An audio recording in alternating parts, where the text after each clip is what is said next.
Ici à Tadeshmaya, on va continuer le livre qu'on avait commencé, ça fait 2 semaines, de Began Aoucher, du Rabbi Shalom Harouche, c'est-à-dire le jardin de la richesse. Donc on avait vu la semaine dernière, la dernière fois, qu'il a écrit tout ce livre par rapport à un problème qu'il y a dans notre génération. C'est le problème que beaucoup de personnes se mettent dans des grandes dettes.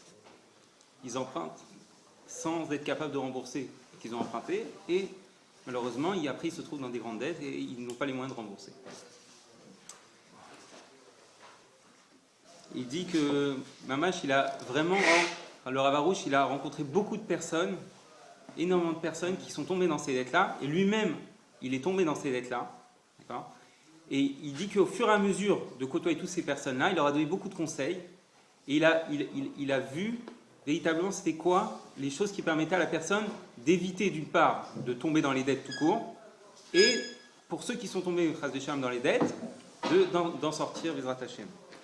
Donc on va voir un petit peu comment on fait pour pouvoir véritablement être toujours c'est-à-dire toujours bien financièrement, on n'a aucun problème avec les Akadosh Baruch Hu et avec les êtres humains par rapport à l'argent. Donc d'abord la première des choses qu'il faut savoir, c'est quoi quelqu'un qui est un endetté. C'est qui qu'on appelle un endetté. Tous ceux qui doivent de l'argent ne s'appellent pas endettés, selon la Torah. Alors selon la Torah, c'est quoi un endetté ? Adam Achayav Kesev Eno Yachol Erziro. C'est un homme qui doit de l'argent et qui ne peut pas le rembourser, qui n'a pas les moyens de le rembourser. Im Yachol Erzir et Tachov. Par contre, s'il a une hypothèque ou que quelqu'un d'autre lui doit de l'argent ou qu'il a par exemple un salaire qui tombe chaque mois et qu'il sait que par rapport à ses sorties, il va avoir largement de quoi rembourser la personne à qui il a emprunté. S'il a tout de moyens qui lui permettent de rembourser cette dette-là, il ne s'appelle pas quelqu'un d'endetté selon la Torah. L'endetté, c'est juste celui qui emprunte et qui sait pertinemment d'entrée qui n'a pas les moyens de rembourser. Et qui compte sur un miracle ou sur quelqu'un qui vient de le voir, etc. Bon. En tout cas, quelqu'un qui emprunte sans avoir la possibilité de rembourser, il s'appelle quelqu'un d'endetté selon la Torah. Et nos Chachamim, c'est pour ça qu'ils ont dit qu'il n'y a aucune chose sur terre qui permet à une personne qui n'a pas le moyen de rembourser d'emprunter de l'argent. Même pour une mitzvah, même pour des choses de sainteté de la Torah, même pour faire ce que Akadosh Baruch Hu il a demandé, il est interdit d'emprunter de l'argent si on n'a pas les moyens de rembourser. C'est interdit. Et nos Chachamim, ils sont allés très loin pour celui qui emprunte et qui ne rembourse pas. Celui qui emprunte et qui ne rembourse pas, nos Chachamim, ils ont fait un décret sur lui, et entre autres le Maharsha, un décret en 3 parties. Si il ne rembourse pas tout au départ, qu'est-ce qu'on va lui faire ? On va l'interdire d'aller à la synagogue. Il sera interdit totalement de rentrer dans quelconque synagogue.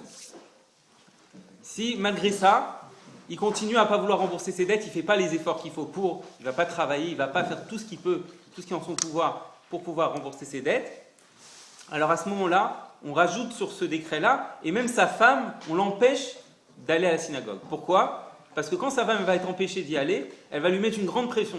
Et de cette pression-là, normalement, ça va le pousser à faire tout ce qui est en son pouvoir pour pouvoir rembourser sa dette. Et même si là, le mari, toujours, il ne veut pas rembourser les dettes, il ne fait pas les efforts pour, nos Chachamim sont allés jusqu'à empêcher ses propres enfants d'aller au Talmud Torah, d'aller étudier la Torah. Oui. Mais si le monsieur, il a savoir, il est par exemple, un crédit à la banque, des choses, moi j'ai fait une dette. D'accord. Par exemple, le mec, il fait un crédit de 20 000 €. Bon, il a le moyen de rembourser. Il rembourse les 2-3 premiers mois. Après, c'est vrai, après il y a un incident, ça arrive. Ça arrive, des gens qui se retrouvent à la rue comme ça. Oui, mais ça c'est quelqu'un de sincère à la base. C'est-à-dire que c'est quelqu'un d'honnête. Il n'a pas emprunté délibérément, comme on a entendu plein d'histoires chacun, que des personnes, ils empruntent, mais ils savent vraiment qu'ils ne vont pas rembourser. Ils empruntent, et j'ai même entendu des choses incroyables, que des gens, ils ont emprunté des sommes phénoménales, et qu'est-ce qu'ils font avec ces sommes-là ? Ils partent en voyage, ils font une belle vie. Voilà, ils sont une belle vie. Où ils se sauvent en Israël. En banque, Pas des particuliers. Parce qu'en banque, il faut avoir un certain statut, des papiers. ne prêtent pas comme ça libérément. Les banques, c'est vrai, c'est sûr. C'est sûr. Non, Non, là, on parle plus des emprunts qu'on fait avec des amis, avec des gens autour, etc. Avec les banques, bon, en général, les banques, elles assurent le coup. Et peut-être que si on gagne 3 fois plus que la Ça peut être les banques. Non, ça c'est du pipeau. Ça peut être mais les ils banques- ont- J'ai compris que c'est du pipeau. Ça peut être les banques même dans le Alors sens si on a Il ne faut pas être endetté à hauteur de 35%. il y a beaucoup de gens qui ont ce qu'on C'est ça appelle mais en Israël, il y a une période. une embrouille, entre parenthèses, ils ont été prendre de l'argent, un crédit à la banque, ils ont pris l'avion, c'est parti en Israël. En Israël, Oui, mais ils arrêtent à l'avion. Ils arrêtent à l'aéroport. mais en Israël, il y a une période. exactement au notaire, Ouais. Mais en Israël, il y a une période. pas comme ça. Il y a une période où les banques, ils ont fait beaucoup de prêts Toxique. sans véritablement vérifier que les gens, ils avaient les moyens de rembourser. Et ce qui a entraîné qu'il y a eu beaucoup de personnes qui étaient endettées. Et qu'est-ce qui s'est passé ? Ils sont allés en procès. Ceux qui ont emprunté, ils ont dit comment vous avez pu nous laisser emprunter de l'argent de cette manière-là. Et la banque et le tribunal, elle a fait quelque chose de spécial pour eux. Par rapport à leurs moyens, elle leur a dit vous allez rembourser telle somme chaque mois. Pas la somme qu'ils devaient rembourser initialement, mais en tout cas le tribunal, il a condamné les banques qui faisaient ça, qui faisaient ces emprunts-là. Comme un surendettement. Voilà. Donc, c'est pour ça que nous, il faut savoir qu'on n'a pas le droit d'emprunter. Je parle de quelqu'un qui n'a vraiment pas les moyens et qui sait qu'il ne va pas rembourser. Pas quelqu'un qui est sincère, qui au départ qui ne fait pas les efforts pour. Lui, il n'a pas le droit d'emprunter. Et s'il emprunte, là, nos chachamim, ils vont jusqu'à interdire ses enfants d'aller au Talmud Torah pour vraiment lui mettre une pression totale pour qu'il fasse tout ce qui est en son pouvoir pour pouvoir rembourser ses dettes. Il a appelé rachat aussi. Ça, on va le voir au fur et à mesure. On va voir. Là, dans ce premier chapitre, il va beaucoup développer à quel point il faut s'éloigner des dettes et à quel point ça fait du mal à une personne de rentrer dans ce problème des dettes, malheureusement. Donc, nos Harami, ils ont décrété ces trois choses-là, donc pour nous montrer à quel point le fait d'emprunter de l'argent, c'est quelque chose de très grave selon la Torah. C'est vraiment, la Torah, elle est très sévère sur ce point-là. À tel point que justement, David Améler, il dit David Améler, Eved lové, leish malvé. D'accord ? Il dit que un Eved, il emprunte, c'est-à-dire un serviteur, il emprunte, un homme, il rembourse. Ça veut dire quoi ? Ça veut dire que quand quelqu'un, il emprunte de l'argent et qu'il n'a pas les moyens de rembourser, à ce moment-là, il a appelé un serviteur. Et dès qu'il rembourse son argent, l'argent qu'il doit, là, il a appelé un homme. De nouveau, il redevient un homme. Mais David Améler, il nous dit, cet homme-là, c'est même plus un homme. C'est devenu un serviteur. Donc voilà pour nous dire à quel point c'est grave de tomber dans ce problème des dettes. Et même si la personne, elle commence à trouver toutes les sortes d'arguments possibles pour dire mais j'ai pas les possibilités moi de rembourser, mais je peux pas. Mais pourquoi t'as emprunté ? On va lui dire pourquoi t'as emprunté ? T'avais pas à emprunter. Si tu n'en es pas capable de gérer ça et de rembourser ça, n'emprunte pas. Ça, c'est jamais ça. Non, je parle d'un cas où la personne il sait qu'il va pas rembourser. Non, il sait. Je parle pas de quelqu'un qui a des moyens. Il fait des pots papiers, des trucs, et il fait des plutôt, moyens. au départ, il sait. Il le sait d'entrée. C'est pas il a emprunté au départ. Il avait chaque mois un salaire qui lui permettait de rembourser le prêt. Et qu'après il a perdu. Non, ça Dans c'est. l'investissement, par exemple. Ouais, il y a des Si. gens qui jonglent avec Bien l'argent. sûr, il y en a plein, il y en a beaucoup. Et ils Il y en a prennent beaucoup. là pour rembourser l'autre, ils prennent. sûr. On va en parler, tout ça, C'est circuit fermé. Voilà ça. Et donc, il faut faire très très très très attention. Et donc là, dans ce chapitre, on va voir à quel point celui-là qui emprunte de l'argent, d'une part, il est considéré comme par la Torah vraiment de quelqu'un. On va voir exactement les termes, mais il est vraiment considéré comme par la Torah quelqu'un de vraiment très bas. Et à quel point il va perdre dans toute sa vie du fait d'être tombé dans ces dettes-là. Il va nous montrer quelles conséquences ça entraîne sur la vie d'une personne d'avoir des dettes. Par exemple, le mec, on va dire, il a par exemple 500 euros sur son compte. Le autorisé par exemple à 2000 euros de découvert. Le mec, je fais ses 2000 euros de découvert et il passe la carte. Jamais il rembourse. Ça, c'est considéré comme. C'est pareil. Vol. Ouais, Carrément, c'est du là, vol. c'est du C'est vol. pareil, mais de toute façon, ça revient au même. Ça revient au même. Quelqu'un qui emprunte pour pas Oui, rembourser, et c'est c'est comme du un vol voleur au aussi. final. Oui. Parce que c'est son but de prendre l'argent de l'autre. Et donc David Améler lui-même, il dit Lové Racha, il y a un autre passouk dans le Télim Lamed Zayin, il dit Lové Racha, Vélo Yeshalem. L'emprunteur est un rachat, est un méchant, et il ne rembourse pas. Il n'y a pas marqué Lové, Vélo Yeshalem, rachat. Il n'y a pas marqué celui-là qui emprunte et qui ne rembourse pas, c'est un rachat. Il y a marqué celui qui emprunte, rachat. Il est tout de suite un rachat. Parce qu'il a emprunté sans avoir les possibilités de rembourser, tout de suite il est appelé rachat selon la Torah. Et c'est pas parce que, et même si après, ça veut dire que même si après il rembourse la somme, mais que lui à la base il pensait pas pour la rembourser, il est quand même appelé rachat selon la Torah. Parce qu'il a fait les choses mal détournées. Voilà. Dans une mauvaise esprit. Voilà, exactement. Et Rabbi Ouda, il nous dit dans les Pirkei Avot Bet, il nous dit justement, en général, il nous dit toujours Eve Mechashev Srar Avira Kenegev Stea. Il faut toujours faire le poids, faire la balance entre le salaire que va nous donner une Avera, c'est-à-dire ce que ça va nous apporter une Avera, et ce que ça va nous faire perdre d'un autre côté. Donc une personne, elle doit, dans les Pirkei Avot, on nous explique qu'il faut toujours faire très attention quand on fait quelque chose, quand on fait quelconque acte dans notre vie, il faut toujours voir quelles sont les conséquences, qu'est-ce que ça va nous apporter positif, qu'est-ce que ça va nous apporter négatif. Et si une personne commence à réfléchir à quoi ça va lui faire en quoi ça va faire du bien de tomber dans les dettes et d'emprunter de l'argent, et en quoi ça va faire du mal, automatiquement, il va pas emprunter. Justement, là, il va essayer de rapporter des exemples, des arguments pour nous persuader qu'il ne faut vraiment pas emprunter, que faut s'en éloigner le maximum possible. Et à tel point que Rabbi Akaver ben Mahalalel, il dit aussi dans la Maseret Eduyot, Mutav lilei kareh shote kol yamav, c'est mieux d'être appelé fou toute sa vie, velo la'asot sha'achat racha lifnei makom, que d'être un seul instant devant un Kadosh Baruch Hu comme un mauvais. Et comme on vient de voir que dès que quelqu'un l'emprunte, il est mauvais, alors là il nous dit, faut mieux que tu restes comme tu es, faut mieux que tu n'aies pas beaucoup d'argent, que tu aies une vie tranquille, mais que tu ne sois pas un rachat au jeu d'Akadosh Baruch Hu. C'est mieux ça que tout le reste. Comme la fameuse histoire sur Amram Chassida, qu'un jour, il a hébergé des filles qui étaient des prisonnières, il les a hébergées chez lui, et il les a vues, et pendant la nuit, il a eu un Yetzer Hara, il a eu envie de monter, d'aller les voir, etc. Et il allait faire une grande bêtise. Il a commencé à monter, et à ce moment-là, il s'est rendu compte qu'il s'était fait prendre par le Yetzer Hara, il ne pouvait plus rien faire. Alors à ce moment-là, il a crié, au feu, il y a le feu. Et tous ses élèves, ils sont venus, et ils ont vu qu'il n'y avait pas le feu, il a dit si, il y a le feu dans la maison d'Abraham, il y a le feu en moi, il y avait le feu en moi, donc je vous ai appelé parce que quand je vous vois maintenant, je m'arrête tout de suite de fauter. Et de ça, on apprend qu'il faut mieux, et Rav Chassida, il a dit lui-même, il faut mieux être toute sa vie comme je suis, pas bouger, d'accord, mais pas être rachat. Pas être rachat un seul instant dans ma vie. Je préfère que les êtres humains eux-mêmes, ils me voient mal, que d'être rachat devant Hachem. Il préférait que ses élèves Rav Chassida, ils le voient mal, que Kadosh Baruch Hu, il le considère comme un rachat.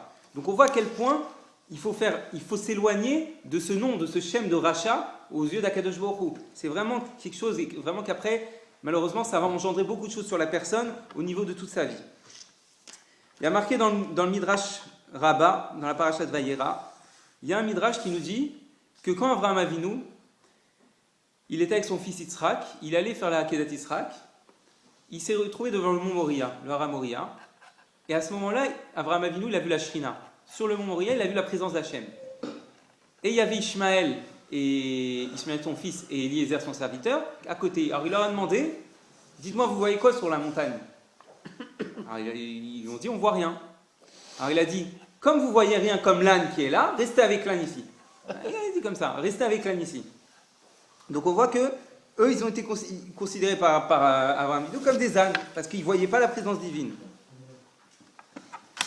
Et donc on voit de ça que les serviteurs d'Abraham Avinu, ils sont considérés comme quoi? Comme des bêtes, comme des animaux, parce qu'il l'a comparé à l'âne. Donc quand on parle d'un serviteur, on parle d'un animal. Et là on peut revenir au passage qu'on a ramené tout à l'heure, Eved Lové les Ishmalvé. Celui-là qui emprunte, ça devient un Eved, c'est-à-dire quoi? Ça devient comme un animal. Il descend au niveau de l'animal, il est passé du niveau d'homme à animal. Donc il faut voir à quel point vraiment c'est... Franchement, quand on réfléchit, est-ce que j'ai envie de passer aux yeux d'Akadosh Baruch Hu comme un animal? Est-ce que j'ai envie de passer de ce niveau d'animal et perdre mon statut d'homme aux yeux d'Akadosh Baruch Hu pour emprunter de l'argent pour des choses qui ne sont pas forcément indispensables dans ma vie? Parce que souvent, ceux qui empruntent, malheureusement, sont des gens qui empruntent pour des choses qui ne sont pas indispensables à leur vie, pour faire des voyages ou pour plein d'autres raisons. Donc, est-ce que ça vaut véritablement la peine, comme il est dit dans le Pirkei Avot, est-ce que ça vaut vraiment la peine de faire ces obligations-là, de tomber dans ces dettes-là pour être un animal aux yeux d'Akadosh Baruch Hu? Non, ça ne vaut pas la peine. Il faut savoir que l'essentiel, il nous dit Ravarouche, l'essentiel pour pouvoir recevoir la parnassa pour un homme, c'est son bitachon. L'essentiel, c'est sa confiance en Akadosh Baruch Hu. Toute sa parnassa, comment il va la recevoir, ça dépend de sa confiance qu'il a en Akadosh Baruch Hu, que c'est Akadosh Baruch Hu qui donne la parnassa, comme c'est écrit, qu'à Rosh Hashanah, il fixait la parnassa pour toute l'année. Pour toute l'année, la parnassa, elle est fixée. Donc selon le bitachon, la confiance que l'homme il a en Akadosh Baruch Hu, qui va lui donner sa parnassa, là, c'est de cette manière-là qu'il pourra recevoir sa parnassa. Donc à quoi ça sert qu'il commence à aller chercher de tous les côtés pour emprunter de l'argent et faire toutes ces magouilles? Ça sert à rien au final, parce que la somme qui est décrétée par Akadosh Baruch Hu à Rosh Hashanah, elle va lui arriver quoi qu'il arrive, cette somme-là. Donc c'est où il l'emprunte, et malheureusement il la prend d'une manière détournée, et c'est pas vraiment son argent, ou il attend patiemment, il fait sa ishtadlout, il fait son travail, etc., et il recevra cette somme-là. Comme il y a une femme, une histoire très connue, qu'un jour il y avait un élève du Baal Shem Tov, il a entendu que dans sa ville, il y avait une jeune héritière qui venait de perdre son père, et donc elle était vraiment très, très, très, très, très riche. Et à ce moment-là, il a eu un grand Yetzerara. Il s'est dit le soir, je vais aller chez elle et je vais la voler. C'était un des élèves du Baal Shem Tov, c'est pas n'importe qui. Il a eu ce Yetzerara-là d'aller voler. Et il est parti le soir, et il arrive devant la maison de cette femme-là, et il voit le portail ouvert. Bon, la grille elle est ouverte. Il rentre, elle est ouverte. Il continue, la porte d'entrée de la maison, elle est ouverte. C'est bizarre. Il continue, bon, et il avance comme ça, ainsi de suite. Même le coffre-fort il est ouvert. Il a le trésor devant lui, il y a tout devant lui. Il peut se servir à volonté. Et à ce moment-là, il fait, c'est quoi cette arnaque-là? Je suis en train de me faire arnaquer là. C'est Akadosh Baruch Hu qui m'a fait toute cette histoire-là. C'est pas logique ce qui m'arrive là. Il a commencé à prendre peur. Il est parti sans rien prendre. Il est parti toute la nuit, il a pleuré. Et le lendemain matin, le Baal Shem Tov, il a dit convoquez-le-moi. Alors là, quand on l'a convoqué, il a dit bon, c'est sûr, le Baal Shem Tov, il a Ruach Kodesh, il voit tout, c'est sûr qu'il sait ce que j'ai fait cette nuit. Je vais passer un sale quart d'heure. Il avait volé quelque chose? Non, il n'a pas volé, il est parti. Attends, justement. Et le Baal Shem Tov, il l'a accueilli, il lui a dit voilà, tu sais qu'il y a une jeune héritière qui arrive en ville, tout ça. Il a dit bon, je suis fini, là, c'est sûr, il a tout vu. Tu sais, son père, il m'a dit quoi? Il m'a dit que quand il est décédé, il veut que ce soit moi qui lui trouve un mari. Et j'ai décidé, j'ai réfléchi, j'ai décidé que ce serait toi. Et finalement, il s'est marié avec elle, et toute la richesse, il l'a eue. Et donc, il avait deux choix. Le premier choix, il s'est trouvé dans le choix de prendre cet argent en le volant, et toute sa vie, ça n'aurait jamais été son argent, il aurait dû fuir, il aurait été attrapé, mis en prison, etc. Ou d'attendre patiemment, et finalement, cet argent-là qui lui était destiné, il lui arrivait normalement en se mariant. Et donc voilà, c'est vrai que tous, on ne voit pas forcément aussi clairement dans notre vie comment ça se passe au niveau de notre parnassa, au niveau de l'argent, comment Akadosh Baruch Hu nous donne exactement la somme qui est fixée à Rosh Hashanah, on ne le voit pas. Là, c'est un cas exceptionnel, mais il faut savoir que pour chacun, ça se passe comme ça. Nous, on a l'impression que c'est nous, etc. Mais il faut savoir que d'un un moment, Hachem, il fait qu'une personne elle reçoit de l'argent de tel endroit, et après d'un autre endroit, et d'un coup, il n'y a plus rien. Et après, il perd de l'argent, son frigo, il se casse. Et ça, il y a plein de choses qui se mettent en place pour finalement la somme exacte qui a été décidée à Rosh Hashanah, elle lui arrive. Et jusqu'où on doit faire les shadows? Jusqu'où on doit faire des shadows? Rabbi Nachman, il dit, un homme dans la Torah Kaf Gimel, il dit, du premier chélek du côté Moran, il dit qu'il faut faire Sibakala. Il faut faire un travail léger. Ça veut dire quoi? C'est le travail moyen d'un homme moyen. Ça veut dire, c'est quoi un homme moyen? Commerçant. On attend que les clients. Oui, mais pas forcément commerçant, mais ça veut dire, la moyenne, c'est 7-8 heures de travail par jour. Ça, c'est la moyenne. Ça, c'est une Sibakala. Ça veut dire que quelqu'un qui fait une Siba lourde, ça veut dire qu'il fait 12-13 heures, des heures supplémentaires. Quelqu'un qui, c'est quoi les ishtadout qu'on doit faire, même si les ishtadout, finalement, c'est qu'une sorte de mimique pour que Hachem il fasse passer par cet intermédiaire-là notre parnassa, malgré tout, il dit, il faut une sibakala, il faut 7-8 heures par jour maximum de travail, mais au moment où une personne, elle fait plus que ça, elle travaille plus que ça, ou elle commence à emprunter ou carrément voler, là, elle perd totalement son bitachon en Hachem, elle se coupe d'Akadosh Baruch Hu. Donc, est-ce que ça vaut vraiment la peine? Est-ce que ça vaut vraiment la peine de perdre sa parnassa, de perdre ce qu'on doit recevoir en le prenant à l'avance comme ça, ou en volant, ou par des dettes, etc. Donc il nous dit, ça vaut pas la peine. Donc autant patienter tranquillement, continuer à s'occuper de sa vie et être heureux avec ce qu'on a jusqu'à ce qu'Akadosh Baruch Hu nous donne la somme qui nous est destinée. Il faut savoir que véritablement, celui-là qui rentre dans ces dettes-là, il est rentré dans un bitachon de sheker. il y a deux bitachon. Il y a une confiance vraie en Akadosh Baruch Hu et il y a une confiance de mensonge. La confiance vraie, c'est quand on vit notre vie normalement, on s'occupe de notre vie, on travaille, etc. On prie à Akadosh Baruch Hu et ainsi de suite, sans emprunter, en étant toujours joyeux et bien, en volant pas, etc. Et on attend tranquillement et on dit à Akadosh Baruch Hu, il va me donner de la parnassa. Hachem, donne-moi plus d'argent, aide-moi à avoir de quoi nourrir ma femme, mes enfants, etc., de quoi bien vivre, etc. Ça s'appelle un bitachon vrai, en Akadosh Baruch Hu. Mais un bitachon de mensonge, c'est une personne qui dit, je vais emprunter de l'argent, je vais emprunter 10 000 euros, parce que je pense que moi, il faudrait que j'ai 10 000 euros. Et Hachem, il va m'aider à le rembourser, ces 10 000 euros-là. Comme s'il force Akadosh Baruch Hu, il lui dit, toi, tu vas me donner 10 000 euros, Akadosh Baruch Hu. Moi, je décide que tu vas me donner 10 000 euros. Ça, c'est un bitachon de mensonge. Celui-là qui rentre dans ce système-là, c'est sûr et certain qu'Akadosh Baruch Hu, il l'aidera pas. Il l'aidera pas à rembourser ce qu'il a imaginé qu'il devait recevoir. C'est impossible. Et cette somme, elle est fixée comment, Rosh Hashanah? Exactement la somme exacte? Je sais pas. La somme exacte. Ouais. Après, il y a plus les calculs d'Hachem, on ne les connaît pas exactement, mais c'est certainement par rapport à nos actes, par rapport aussi, il y a plein de choses qui rentrent en compte, parce que des fois aussi c'est par rapport à des Gilgulim précédents. Des fois dans les vies précédentes, on a eu telle vie, par exemple on était riche, et donc on s'est mal comporté. Maintenant Hachem il a décidé que quand on est riche, il a vu quand on était riche, on se comportait mal avec la richesse. Ça ne nous était pas à nous rapprocher de lui. Alors maintenant il nous met dans la pauvreté. Par exemple, un exemple. Donc, nous, on ne peut pas comprendre. Non, je lui donne un exemple. C'est-à-dire que les calculs de Chesbon d'Hachem, on ne connaît pas exactement. C'est sûr qu'Hachem, quand il fait un calcul, c'est précis. C'est juste vraiment droit. Il n'y a pas d'hasard. Par exemple, au niveau du conjoint, dans le choix de la femme ou du mari, si il envoie une femme immensément riche, il avait calculé que c'est grâce à ça qu'on pouvait être mieux. Il sait par rapport à Il sait que ça va lui permettre que le fait... jeune fille ou pareil, hein. Que le fait d'avoir une femme comme ça qui soit riche et d'avoir de l'argent, si il a toujours un libre arbitre, mais s'il fait le bon choix, s'il choisit de par ça se rapprocher d'Akadosh Baruch Hu, ça va l'emmener vers vraiment des sommets, ça va le faire énormément s'élever. Et il faut savoir que véritablement, on ne peut pas comprendre les chemins et ce qu'il fait Akadosh Baruch Hu, mais tout ce qu'on sait, c'est que nous, on est à la fin du film. On a vécu beaucoup de Gilgoulim, mais nous on a la fin. Donc nous, qu'est-ce qu'on en sait? Pourquoi on en est là? Pourquoi on a telle situation? Pourquoi on a telle femme, tels enfants, telle situation, etc. On ne peut pas comprendre. Il y a une histoire qu'un jour, il y a un homme, il allait voir le Baal Shem Tov, il lui a dit comme ça, il lui a dit, je ne comprends pas, ma femme elle fait des misères, j'ai des immenses problèmes de Shalom Bayit, j'en peux plus, c'est vraiment l'enfer. C'est l'enfer à la maison. Pourquoi elle me fait ça? Je fais tout pour la rendre heureuse, je lui ramène de l'argent, j'essaie de m'occuper d'elle, etc. Et il lui a dit, le Baal Shem Tov, regarde, tu vas aller dans telle ville, et tu vas aller demander à voir cette personne-là. Alors il est parti, il a dit, bon, où se trouve cette personne-là? Il demande à tout le monde, et tout le monde lui dit, ah, mais ce rachat, il marche chez moi, c'est un rachat, c'est un méchant celui-là.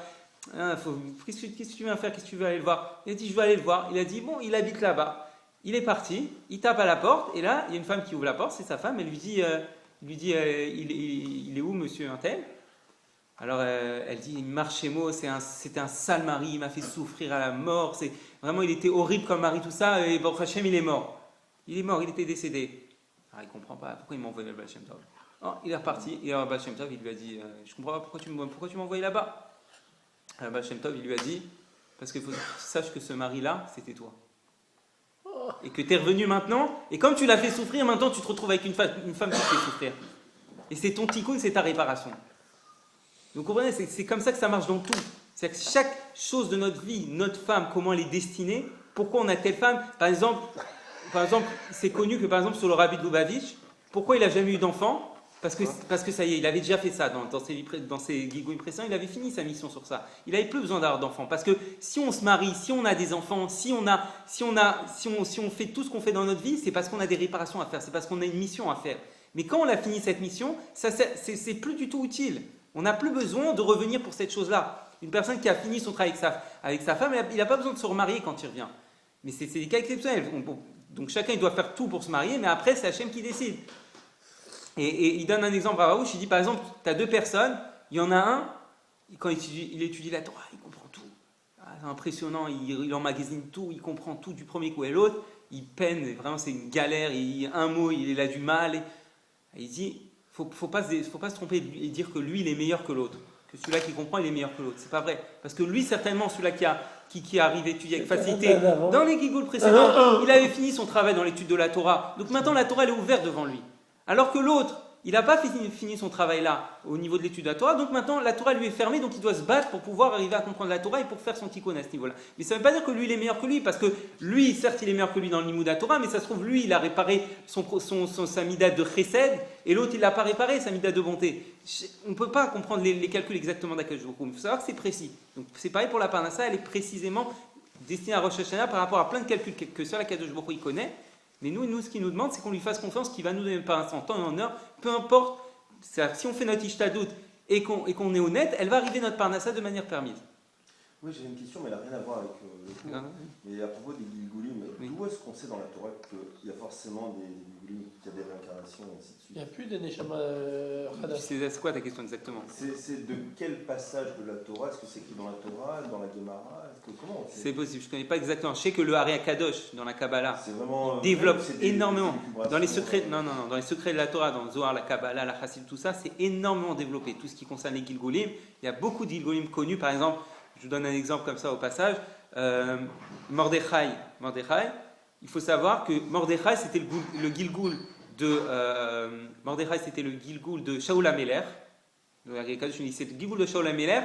Et Aman Aracha, c'était le Gilgul de Agag. À l'époque, Mordechai, le roi Shaoul, il avait l'ordre du prophète Shmuel de détruire tout Amalek, et y compris Agag qui était son roi. Et qu'est-ce qu'il a fait Shaul HaMelech? Il a détruit tout le monde, et il a gardé le roi Agag pour pouvoir le tuer devant tout le peuple entier, pour que ça grandisse le nom d'Hachem. Il a gardé aussi des bêtes, parce que même les bêtes, il a demandé de les détruire Hachem. Il les a gardées pour faire des sacrifices devant Akadosh Baruch Hu et devant tout le peuple.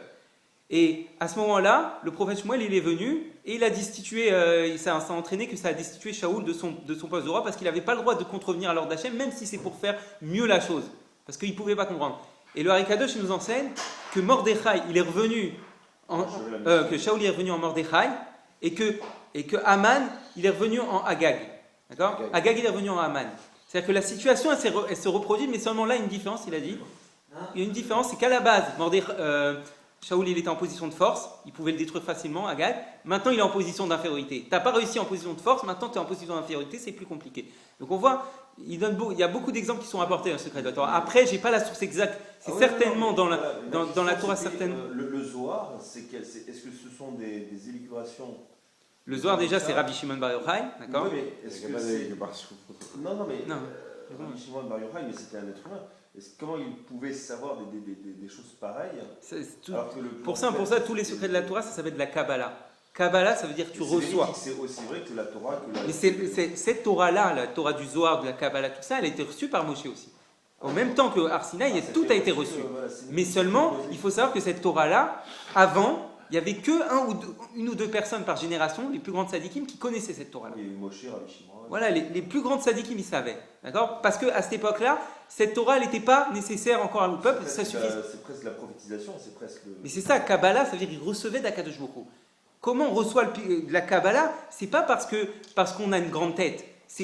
Comment il choisit une personne à Akadosh Baruch Hu pour lui envoyer des secrets de la Torah? C'est selon son humilité. Plus la personne elle est humble, c'est pour ça Moshe Rabbeinu était le plus humble de tous les hommes, plus il peut recevoir des secrets élevés de la Torah. C'est vraiment vrai au même titre que la Torah. Oui, de la même manière que Moshe Rabbeinu a reçu la Torah, il a reçu au même moment. Voilà, ce que je veux dire, c'est que ce n'est pas des hommes qui ont écrit ça. Non, exact. Moshe l'a reçu au même moment. Seulement, elle n'a pas été dévoilée tout de suite par Moshe Rabbeinu parce que ce n'était pas nécessaire à ce moment-là. Et dans une génération, c'est nécessaire, alors c'est dévoilé. D'accord? Donc, ouais. Donc on voit que, quoi qu'il arrive, ce qui a été décidé pour nous, ça va nous arriver. Donc maintenant, est-ce que ça vaut la peine de prendre quelque chose de manière forcée et de manière interdite, au lieu d'attendre et de le recevoir de manière permise? Non, ça vaut pas la peine. Vendre son âme au diable, quoi. Voilà, c'est ça exactement. Est-ce que ça vaut la peine? Est-ce que ça vaut la peine, ça? Ah oui, ça a un prix, au diable.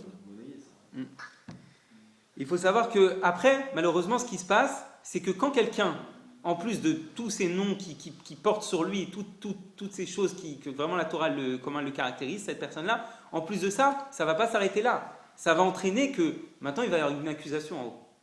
C'est pas que juste il est appelé rachat, etc. Non, maintenant il y a une accusation en haut. On commence à l'accuser et à dire regardez celui-là, c'est un voleur, il emprunte sans pouvoir rembourser. Et là, à partir de ce moment-là, ça met des kitrogim, ça met des accusations sur lui très dures et ça lui pourrit véritablement sa vie.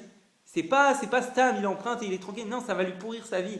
Il va rentrer dans un cercle infernal et ça va lui pourrir toute sa vie. Par exemple, avec sa femme, ça va lui pourrir sa vie parce que il va se retrouver dans des dettes et la femme, elle va plus supporter parce que lui, qu'est-ce qui va se passer automatiquement? Comme il sera dans des dettes et qu'on va le contraindre à rembourser, on va lui mettre la pression. Alors maintenant, il va contrôler tout l'argent, il va devenir avare, il va plus vouloir dépenser un centime. Et donc la femme, elle va plus pouvoir supporter parce qu'il faut savoir que la femme, elle, si on lui donne pas ce qu'elle a besoin, si on ne donne pas le nécessaire, elle meurt, la femme, elle vit plus. Et nos chachamim nous disent que toute la parnassa, elle vient selon l'âme de notre femme, selon comment notre femme, elle se sent. Plus une femme, elle est épanouie, elle est heureuse, plus la parnassa, elle vient à l'homme facilement. Donc automatiquement, celui-là qui tombe dans les dettes, après, il crée des manques à sa femme, et ces manques-là font que la femme, elle est mal, et comme son âme, elle est mal, la parnassa, elle vient plus, parce que le Kéli, nous dit nos chachamim, pour avoir la parnassa, c'est sa femme. C'est sa femme. Donc automatiquement, ça va entraîner qu'il va avoir des problèmes encore plus grands dans sa parnassa. Et ces problèmes dans sa parnassa vont lui entraîner des problèmes de shalbaït, parce que la femme, au bout d'un moment, elle va plus supporter, ça va créer des guerres, et malheureusement, ça peut arriver jusqu'au divorce, et ainsi de suite. Donc véritablement, est-ce que ça vaut la peine d'emprunter de l'argent et détruire tout son shalbaït, toute sa paix conjugale avec sa femme pour pouvoir aller faire un voyage ou pour pouvoir faire ci ou ça? Est-ce que ça vaut la peine? Pareil. Hein? Oui, mais l'homme, il est insatisfait par rapport à tout. Il n'y a pas que les voyages, vraiment quelque chose qu'il a, que ce soit une belle montre. Il peut se tuer pour avoir une montre ou n'importe quoi. Parce qu'on est dans une société de consommation où ce qu'on a, on veut l'avoir. Il a crevé jusqu'à 3h du matin et pas de manger, quoi. Et moi, je le vois, ça, au quotidien. Mais ça, c'est la vérité, ça. Mais ça, c'est comme ça que ça fonctionne. Comme ça fonctionne quand on regarde ce qu'il a l'autre. C'est comme ça que ça fonctionne. Comme quand on commence à convoiter ce qu'il a l'autre, c'est automatique. Il y a marqué « Aïn roé valef romed ». L'œil, il voit et le cœur, il convoite. C'est un principe automatique. Dès qu'on regarde, dès qu'on commence à regarder quelque chose, notre cœur, il va commencer à convoiter. Si tu ne la vois pas, cette chose-là, si par exemple, tu as ta maison, okay, par exemple, quelqu'un il est dans une île déserte, il a sa maison, c'est une maison en bois, vraiment nulle, avec de la paille, etc.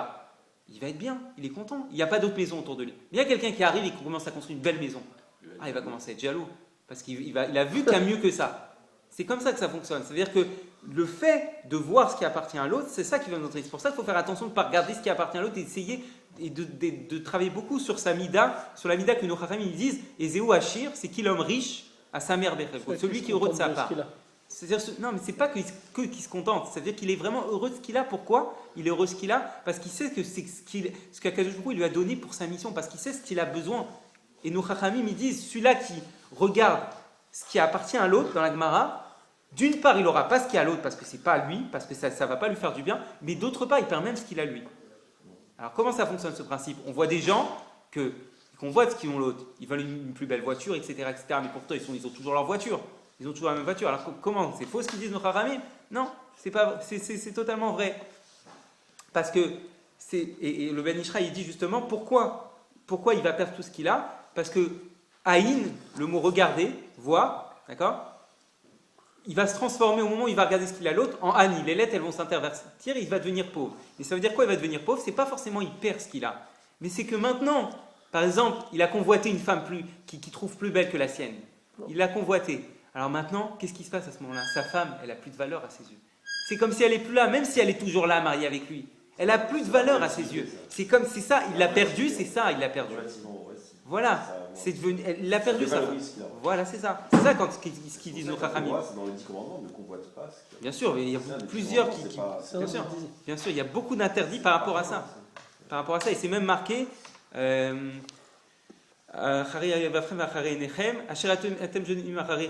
pas d'après vos yeux et vos cœurs et vos yeux, d'accord? Parce que après eux vous vous prostituerez. Ça veut dire quoi? C'est-à-dire qu'automatiquement, si vous commencez à regarder avec vos yeux, vous regardez ce qui appartient à l'autre, automatiquement vous irez dans cette chose-là. Voilà, vous pourrez plus, c'est fini. Donc c'est pour ça. La jalousie est trop forte. Et c'est ce qui se passe dans notre génération, c'est que pourquoi il y a autant de personnes qui sont jalouses et de personnes qui sont mal, et il y a autant de divorces, il y a autant de problèmes dans notre vie, c'est parce que comme la consommation elle a beaucoup augmenté, comme on regarde beaucoup ce qui appartient à l'autre et qu'il y a toujours des nouvelles choses qui sortent, et un iPhone 1, et iPhone 2, iPhone 3, et ainsi de suite, ça ne s'arrête jamais. Comme il y a toujours quelque chose de plus, alors on n'est jamais satisfait. Donc ça, c'est ça qui va entraîner après qu'on est mal et qu'on convoite ce qui appartient à l'autre. Mais si quelqu'un il travaille sur sa nida, il travaille sur sa émouna, ce qui est l'essentiel, il travaille sur sa émouna, il n'aura pas de problème. Mais moi je convoite pas. Il n'y aura pas de problème. Baruch Hashem. Baruch Hashem, t'es un sadique. T'es un sadique, Baruch Hashem. Celui-là, il a la valeur, on en fait plus, on est comme ça. Ouais, c'est ça, Baruch c'est Hashem. cherché. On va finir juste sur une dernière chose. On va finir sur une dernière chose, c'est que il y a Personne ne veut qu'on votera. il y a un interdit encore plus grave. Il y a un interdit encore plus grave que celui-là, d'accord, qui s'appelle Issoribit. C'est d'emprunter de l'argent en rendant avec intérêt. Ça, c'est encore plus grave. À un juif, on parle. On parle parle d'un privé. juif. Il faut pas. On parle à un juif là. On peut C'est- rendre, mais sans intérêt. Ouais, moi, j'ai jamais compris ça. C'est un issur très grave de la Supposons que Il faut quelqu'un pas donner les intérêts. prête à quelqu'un d'autre 100 000 euros, mais lui-même, celui qui prête, il va perdre quand même les intérêts qu'il aurait pu avoir. Donc la moindre chose. Mais quels intérêts? À la base, lui, sa somme, il va la récupérer. La même somme. Non, ça veut dire que s'il prend, il a 50 000 euros. Même si 100 000 euros, il aurait pu même le placer. Les en banque, placer à. gagner 2 ou 3%. Ouais, il faut lui demander. Bah, il a qu'à le faire. Il a qu'à le faire. Pourquoi il va emprunter? Oui, mais Il va prêter il a- l'argent. Il a eu la chance de prêter à l'autre, donc la moindre des choses, c'est que l'autre lui rembourse le Ah, le capital avec les intérêts. Non, parce que s'il a prêté, c'est Ah qu'il non, était c'est vraiment pas dans la bien merde. de rendre Il l'a pas avec fait pour intérêt. l'emprunter. Oui, mais une fois qu'il a récupéré, après, En tout cas, Ou la en tout cas, personne, c'est sûr ou qu'il la faut. personne, elle veut faire c'est une sûr que- mitzvah et aider la personne en face d'elle, donc elle ne veut pas la mettre dans un trou. Elle est entre plus parenthèses. importante que les 3%. Je vous ramène. Là, je La vous ramène. misva, elle est plus Mais ça importante. n'empêche pas l'autre. J'ai compris, Il rend mais. du service quand même à l'autre en lui prêtant la somme. D'accord, mais je vous ramène la halakha comme elle est. D'accord, comme elle est. Après, c'est sûr que si on veut voir véritablement pourquoi la Torah elle va interdire le Issur Ribit, la profondeur de On cette va chose. voir. Non, là, je vais pas développer ça parce que Il et est trop tard. voilà, il faut aller véritablement aller dans les profondeurs de la Torah, etc. Parce que comme il a dit Ilan, chaque chose qu'elle nous dit la Torah, il n'y a pas d'hasard. Ça veut dire quelque chose de Olivier, très bah, profond. Olivier, Quand elle nous- il est partant pour Comme le il a dit Ilan corridor. tout à l'heure, quand elle nous parle du corbeau, c'est pas que le corbeau, c'est tout le symbole qu'il y a le corbeau derrière. Le Issur-Ribit aussi, il y a quelque chose derrière qu'il faut approfondir. Mais en tout cas, nous, ce qu'il faut savoir à notre niveau, c'est qu'il y a un interdit total de prêter avec Ribit. Et c'est une faute très, très, très, très, très grave selon nos Chachamim, mais vraiment, c'est une faute de la Torah très grave. Et elle ne concerne pas que celui-là qui a prêté avec intérêt, mais même celui-là qui a emprunté et qui va rembourser avec intérêt, et ceux qui, par exemple, ont été garants ou ont été des témoins pour valider le prêt, parce qu'il faut au moins 2 témoins pour valider un emprunt, même eux, ils rentrent dans ce Issur Ribit. C'est pas que la personne qui a emprunté, voilà, ils sont complices, ils ont permis que la chose elle se fasse. Donc c'est quelque chose véritablement que la Torah elle nous dit, il faut vraiment, vraiment s'en éloigner. Mais alors, si je comprends bien, celui qui veut rembourser le capital plus les intérêts, il se rend fautif. Ça dépend, si ça a des juifs. Oui, mais s'il dit écoute, moi tu vas prêter, tu vas rendre du service, j'ai envie de te rembourser. Après, il y a un Eteriska, il y a des cas particuliers. Il faut aller voir, Renvoyer l'ascenseur. il faut aller voir des rabbanim, mais il y a une possibilité d'éther au niveau des prêts, mais ça, il faut aller voir les rabbanim, c'est du cas par Non, cas. mais ça dépend de la situation. et c'est dépend de la situation, etc. C'est qu'il est dans la galère, on ne peut pas lui dire donne-moi les Pas intérêts. forcément. Il est d'ordre Ouais, général. c'est autre chose. Alors, ça peut l'aider à faire une bonne affaire. Bon, il faut savoir d'ordre général que c'est interdit. Après, pour les cas particuliers, il faut aller voir un rave. Chacun doit se faire un rave et on doit aller le voir si on a besoin si on a besoin de poser une question particulière, il faut aller voir un rave. Tu veux le voyer alors. Et il faut savoir que celui-là qui emprunte avec Ribit, et celui-là aussi qui tombe dans les dettes, il faut savoir que d'en haut, on va lui empêcher sa tchouva. Même quand il voudra faire tchouva, on l'empêchera de faire tchouva. C'est une des choses qui va empêcher l'homme de faire tchouva. Il y a beaucoup de choses qui empêchent l'homme de faire tchouva, mais une des choses, c'est le fait d'emprunter avec Ribit, et c'est aussi de tomber dans les dettes. Tout ça, ça entraîne que la personne, on l'empêche de faire tchouva. Même s'il veut, on l'empêche de faire tchouva. Tant qu'il n'a pas remboursé ce qu'il doit, et tant qu'il n'a pas apaisé la personne qui lui a fait du dommage, parce que pendant tout le temps qu'il ne lui a pas remboursé, il lui a fait du dommage, par exemple, il avait peut-être besoin de cette somme, etc. Tant qu'il ne l'a pas apaisé, d'en haut, on l'empêche de faire tchouva et on l'empêche de pouvoir se rapprocher d'Akadosh Baruch Hu. C'est vraiment, c'est pas n'importe quoi, c'est quelque chose de très très très grave. Il écrit dans le Shulchan Arour, justement, comme ça. Donc, comment il écrit la halakha là-bas dans le Shulchan Arour? Starir l'Isaer Biribit. Il faut faire très attention au fait de ne pas emprunter de pas prêter avec intérêt. Vekama lavin emrul bo. Il y a beaucoup d'interdits de la Torah. Il n'y en a pas qu'un d'interdit de la Torah, il y a plusieurs interdits de la Torah sur ce problème-là. Et donc voilà, et elle nous dit à Philolové, notre va edim ovim. Comme je vous ai dit, même celui-là qui emprunte, celui-là qui est garant, etc., tous ils sont inclus dans ces différents lavines et ils vont avoir des laves de la Torah et malheureusement ça leur a traîné sur eux des kitrougim, des accusations et plein de problèmes dans leur vie. Ah oui, j'ai pas fini tout à l'heure et je disais aussi que j'avais parlé du Shalom Bayit et aussi ça va pas endommager que le Shalom Bayit, ça va aussi endommager les enfants parce que quand on est dans une maison, on a des parents qui sans cesse ne parlent que des dettes, ne parlent que de l'argent, comment on va rembourser nos dettes, ils pensent qu'à ça, à ça. Les enfants, ça met quoi en eux? De l'angoisse, ils pensent que la vie c'est qu'une chose, c'est l'argent. Toute leur vie, ils vont chercher que l'argent, que l'argent, que l'argent. Ils vont être angoissés, bien sûr. Ça va entraîner des dégâts aussi sur nos enfants. Donc maintenant, il faut faire un calcul très simple. Est-ce que je veux perdre mon Shalom Bayit? Est-ce que je veux perdre l'éducation de mes enfants? Est-ce que je vais être appelé rachat devant Akadosh Baruch Hu? Je vais descendre au niveau de l'animal? Est-ce que toutes ces choses qu'on a dites depuis tout à l'heure, est-ce que je vais m'amener d'autres problèmes sur moi parce que ce circuit-là, il est infernal. Il va m'entraîner problème sur problème. Et ceux qui sont tombés dans les dettes, ils peuvent nous le dire qu'ils ont eu beaucoup de problèmes après être tombés dans les dettes et ça ne s'arrête pas. C'est un cercle infernal. Ils détruisent toute leur vie comme ça. Est-ce que véritablement, ça vaut le coup de tomber dans ça pour emprunter de l'argent que si Akadosh Baruch Hu, il faut, et aussi ça fait partie du bitachon, que si Akadosh Baruch Hu il ne me l'a pas donné pour le moment, s'il ne m'a pas donné cette somme, et s'il ne m'a pas donné par exemple, je veux partir en voyage avec ma famille des enfants, et qu'il ne m'a pas donné la somme là pour l'instant, ça veut dire que pour l'instant il ne me la faut pas cette somme là. C'est-à-dire que Hachem, à ce moment précis, il sait qu'elle n'est pas bonne pour moi cette somme là. Même si pour moi j'ai l'impression que c'est bien, qu'il faut que je parte, etc. Hachem, il sait qu'à ce moment précis, elle n'est pas bonne pour moi, cette somme. Ça ne m'empêche pas de demander à Hachem de m'aider à gagner plus d'argent et d'avoir de quoi mieux vivre. Ça ne m'empêche pas d'aller travailler, d'aller faire ma ishtadlout, etc. Une ishtadlout simple, 7-8 heures par jour, etc. Ça ne m'empêche pas. Mais il faut savoir, comme nous disons j'ai dit tout à l'heure, qui est riche, qui est le vrai riche, d'accord? Celui-là qui est heureux de sa part. Parce qu'il faut savoir que ce principe est que dans le mot même de l'argent, qui est le mot mammon, il faut savoir que les lettres du mot mammon, on peut dans le milouï, c'est un principe dans la Kabbalah, le milouï, le mot mammon, chaque lettre on peut la décomposer. Même, c'est même. D'accord? Même. Chaque lettre, par exemple, Aleph, c'est Aleph, la mettre P. On peut la décomposer. Même, c'est même. Donc mammon. Les deux mêmes, c'est deux fois même. Le vav, c'est vav. Et le noun, c'est noun. Ça veut dire que le mot mammon, c'est quoi le principe? C'est que quand on rentre dans la recherche de l'argent, quand notre but dans notre vie, c'est l'argent, d'accord? Le but même de la vie, c'est l'argent. À chaque fois qu'on veut un, d'accord? À chaque fois qu'on a désiré un et qu'on l'a eu, à ce moment-là, on va vouloir deux. Et ça ne va plus s'arrêter. Quand on en a notre deuxième, on voudra quatre. Et ainsi de suite. Et c'est pareil. Quand quelqu'un il tombe dans les dettes, c'est le même circuit. C'est-à-dire quand il commence à se faire des dettes, après il ne peut plus s'arrêter. Et il se rend dette, et ainsi de suite. Donc, nous attachons que chacun, on se renforce pour véritablement grandir notre bitachon dans la Kadosh Baruch Hu et avoir confiance qu'Hachem, c'est lui qui nous donne notre parnassa en temps et en heure, qui sait exactement ce qu'il fait. Et que nous attachons comme ça, on vivra une vie. Amen.